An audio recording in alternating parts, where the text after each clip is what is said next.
Assalamualaikum warahmatullahi wabarakatuh. Saya Rizky Iswan mewakili teman-teman saya dari kelompok 6. Di video kali ini saya akan membahas tentang siklus sulfur. Apa sih siklus sulfur itu? Siklus sulfur atau belerang adalah proses alami di mana sulfur bergerak melalui lingkungan biologis dan abiotik bumi. Siklus sulfur adalah proses alami yang kompleks yang melibatkan pergerakan sulfur antara berbagai tempat di lingkungan, termasuk atmosfer, tanah, dan air.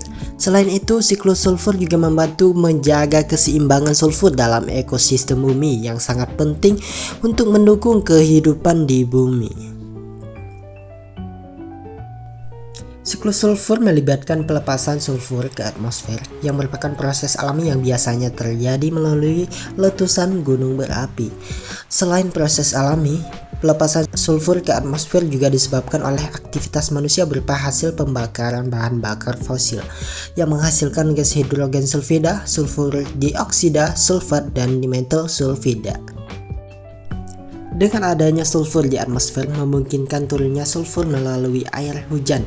Dengan reaksi antara air dan sulfat menghasilkan asam sulfat H2SO4 yang turun ke bumi.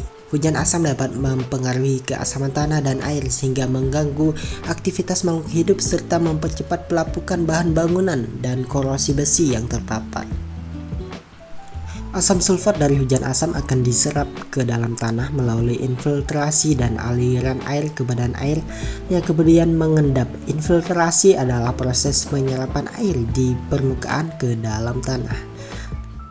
Selain dari emisi, hujan asam, dan penyerapan oleh tanah, siklus sulfur juga berjalan melalui penyerapan sulfat dan sedikit sulfur dioksida oleh tumbuhan, yang dimana sulfur di tanah juga berasal dari zat sisa hewan yang dikomposisi oleh bakteri.